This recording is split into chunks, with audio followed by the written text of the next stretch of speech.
నమస్తే, welcome to our channel. నేను పద్మిని. నమస్తే. ఇన్నాళ్ళు నన్ను సపోర్ట్ చేస్తూ, ఎంకరేజ్ చేస్తూ మీ ప్రేమను నాకు అందిస్తున్న ప్రతి ఒక్కరికి కృతజ్ఞతలు. అలాగే ఈ వీడియో కూడా ఖచ్చితంగా మీకు ఉపయోగపడుతుంది. లైక్, షేర్ అండ్ సబ్స్క్రైబ్ చేసి మీ సపోర్ట్‌ని నాకు అందించండి. అలాగే ఈ వీడియో పట్ల మీకున్న అభిప్రాయాన్ని కామెంట్ సెక్షన్‌లో కామెంట్ చేసి తెలియజేయండి.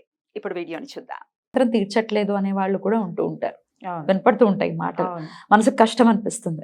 అసలు తిరుమల శ్రీ వెంకటేశ్వర స్వామిని దర్శించుకుంటే ఆయన తీర్చని కోరిక అంటూ ఏది ఉండదు. అవును, అది ఎంతో మందికి అనుభవాలు ఉన్నాయి. కొన్ని కోట్ల మందికి అనుభవాలు ఉన్నాయి. అది కూడా తెలిసిందే. మొక్కు తీర్చుకుని మొక్కుల అంటే వడ్డీ కాసుల మొక్కులు గనక సమర్పిస్తే చాలా త్వరితగతిన మన కోరికలు అనేది తీరుస్తూ ఉంటాం. అలా ఇంకేమైనా దేవాలయాలు ఉన్నాయా చాలా త్వరితగతిన మన కోరికలు తీర్చేటటువంటి దేవాలయం?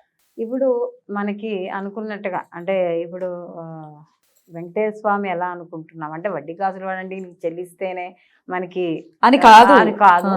నిజంగా ఏదైనా సరే మనస్ఫూర్తిగా ఏదైతే కోరుకుంటున్నామో కోరికలన్నీ నెరవేరడం అనేది జరుగుతుంది. ఏదైనా మనకి పెద్దవాళ్ళు చెప్పింది ఏంటి, ధర్మబద్ధమైన కోరిక.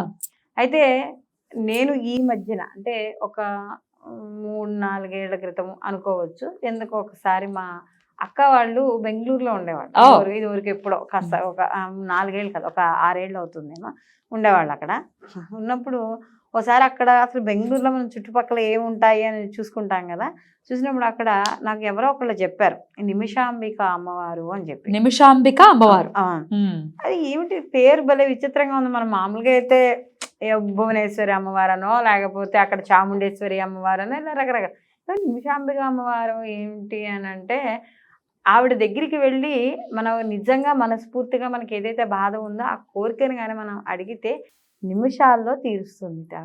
ఆవిడని చూస్తే కూడా నిజంగా అసలు ఆవిడ మొహం చూసి ఎంత అందంగా ఉంటుందంటే అసలు నాకైతే చాలా ఆనందం వేసింది. దాని తర్వాత మేము ఫ్యామిలీ వెళ్ళాం, చాలా బాగుంది.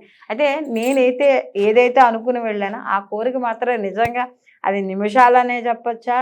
నేను అక్కడికి వెళ్ళి మళ్ళీ నేను ఇంటికి రిటర్న్ అయ్యి వచ్చిన తర్వాత కోరిక తీరిందా? కోరిక ఇంచగా అప్పుడు అనిపించింది, అంటే మనిషి ఆశాజీవి అంటాడు కదా, అరే చిన్న కోరిక కోరుకున్నాను బాగుండేమో అంటే నా మనసుకి అట్లా అనిపించింది. అంటే అది పవర్ అంటే ఆవిడది. అక్కడ ఆవిడని మనం ఏమి ఈవిడ ఇంత పవర్ ఉంది అని ఆవిడ మనం ఏం పరీక్షించడం టెస్ట్ చేయడం కాదు.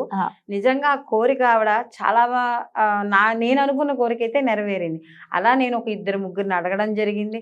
వాళ్ళకు కూడా అక్కడ చుట్టుపక్కల వాళ్ళు కూడా ఆ అమ్మవారి దగ్గరికి వెళ్ళి ఏదైనా అక్కడ కొద్దిగా శ్రీచక్రం కూడా ఉంటుంది అమ్మవారి దగ్గర. ఆ శ్రీచక్రానికి పూజ చేయించుకుని ఆ కావేరీ నదీ తీరంలో ఉంటుంది. ఆ కావేరీ నదీ తీరంలో స్నానం చేసి వచ్చి అక్కడ అమ్మవారిని దర్శనం చేసుకుని అక్కడ మనకి ఏమైనా డబ్బు ఉండి చేసుకోగలిగితే విశేషమైన పూజలు, లేకపోతే కానీ ఆ యొక్క ఆలయ గర్భంలో కూర్చుని అంటే మనకి ఆ ప్రాంగణంలో కూర్చుని, గర్భాలయంలో మనం ఎట్లానూ కూర్చొనివ్వరు, చుట్టుపక్కల కానీ కూర్చుని సౌందర్యలహరి పారాయణ చేసుకుంటే అమ్మవారి దగ్గర కూర్చుని, ఆ నిమిషాంబిక అమ్మవారి దగ్గర కూర్చుని సౌందర్యలహరి పారాయణ చేసి చూడండి, తప్పకుండా రిజల్ట్ అనేది కనపడుతుంది. అంటే అది పారాయణ చేసినా చెయ్యకపోయినా కూడా మన కోరిక నెరవేరుతుంది. కానీ చేస్తే మాత్రం తప్పకుండా ఇంకా రెట్టింపు మనకి అదే అంటారే ఫలితం ఉంటుంది. మనకి మూక పంచసతి చెప్పినప్పుడు మనకి మూక శంకరులకి ఎలా అమ్మవారు వచ్చి పెడిచ తీసుకొచ్చి తాంబూల పెడిచ వచ్చి నోట్లో పెడితే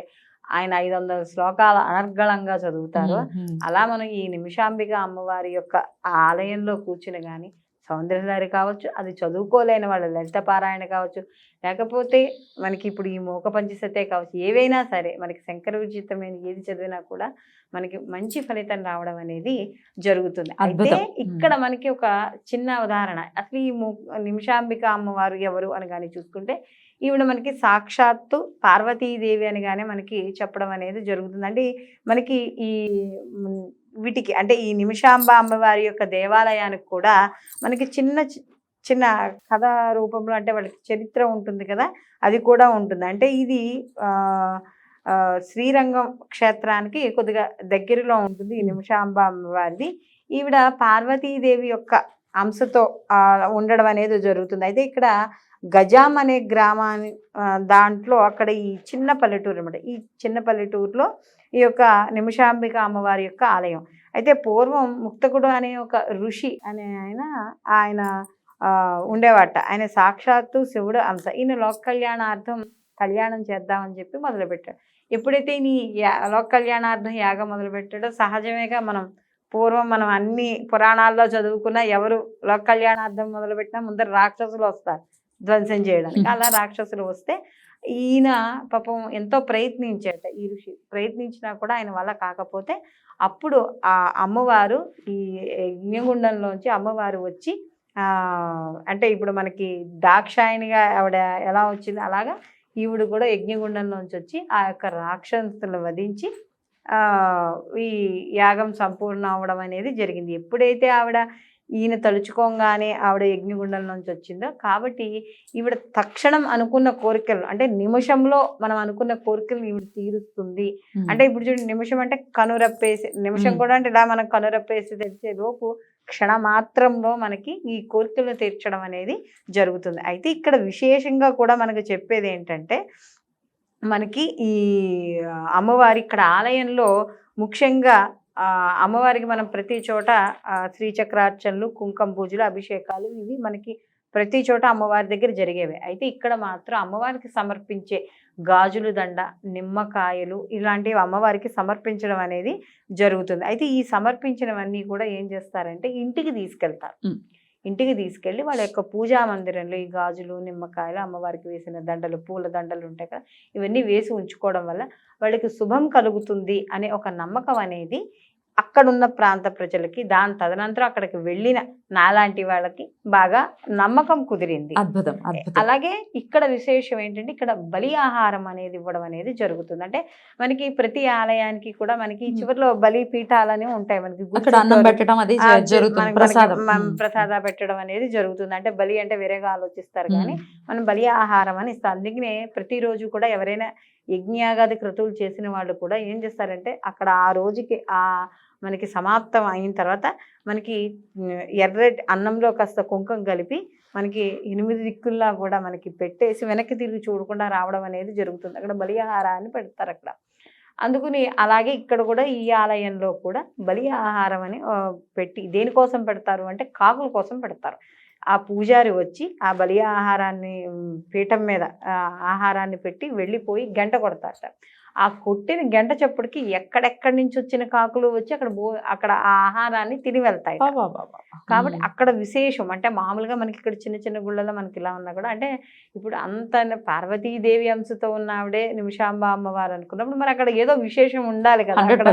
అక్కడ విశేషం లేకుండా ఇంకా ఎట్లా ఉంటుంది. కాబట్టి ఆ కాకులన్నీ వచ్చి ఆ యొక్క ఆహారాన్ని తినడం అనేది జరుగుతుంది. అలాగే ఈవిడ యొక్క నిమిషంలో ఆవిడ యొక్క యజ్ఞగుండం నుంచి వచ్చి ఆ యొక్క యాగాన్ని సంపూర్ణం చేయడం, ఆ యొక్క లోక కళ్యాణార్థం జరిగింది. కాబట్టి ఇక్కడ వెళ్ళి ఎవరైతే భక్తులు ఉన్నారో ఆ భక్తుల యొక్క కోరికల్ని ఆ యొక్క నిమిషాంబిక అమ్మవారు నిమిషాల్లో కోరికల్ని తీర్చగలుగుతుంది అని చెప్తారు. అయితే ప్రధానంగా ఇక్కడ మన ఆలయాలు ఇక్కడ మైసూరుకు దగ్గరగా ఇక్కడ మనం చూసుకున్నా కూడా, ఈ గంజాం అనే దాంట్లో చూసుకున్నా కూడా, మిగిలిన వాటిల్లో కూడా అంటే ఇప్పుడు మనకి తిరుపతి ఉంది, వెంకటేశ్వర స్వామి ఉన్నారు, కానీ మిగతా చోట్ల కూడా వెంకటేశ్వర స్వామి గుళ్ళు ఎలా ఉన్నాయో అలాగే ఇక్కడ కూడా ప్రతి చోట. హైదరాబాద్ లో ఉందా? హైదరాబాద్ లో మనకి బంజారా హిల్స్ లో ఉంది. నిమిషాంబిక అమ్మవారు ఉంది అక్కడ. కానీ బెంగళూరులో అక్కడ శేషంగా స్థల మహిమ కూడా ఉంటుంది కాబట్టి బెంగళూరు వెళ్ళినప్పుడు ఖచ్చితంగా అమ్మవారిని దర్శించుకుని, ఒకవేళ అక్కడికి వెళ్ళినప్పుడు ఇక్కడైనా దర్శించుకుని అమ్మ అక్కడికి కూడా వచ్చే భాగ్యం కలిగించు. ఎందుకంటే అక్కడ మనకి ఇక్కడ మామూలుగా ఎక్కడైనా అమ్మవారు ఒకటే, ఎందుకంటే ప్రతిష్ఠించేటప్పుడు కింద ఉంటాయి కాబట్టి మహిమ ఒకటే. కానీ అంటే స్థల పురాణం కావేరీ నదీ తీరంలో అమ్మవారి ఉంది కాబట్టి అక్కడ బిడ్డల యొక్క కోరికల తల్లి చల్లగా తీర్చడం అనేది జరుగుతుంది. చాలా చక్కగా వివరించారక్క. తప్పకుండా బెంగళూరు సైడ్ వెళ్ళినప్పుడు అమ్మవారిని దర్శించుకోవాల్సిందిగా మనవి. రైట్ అక్క, థ్యాంక్ యూ సో మచ్. నమస్తే. నమస్తే.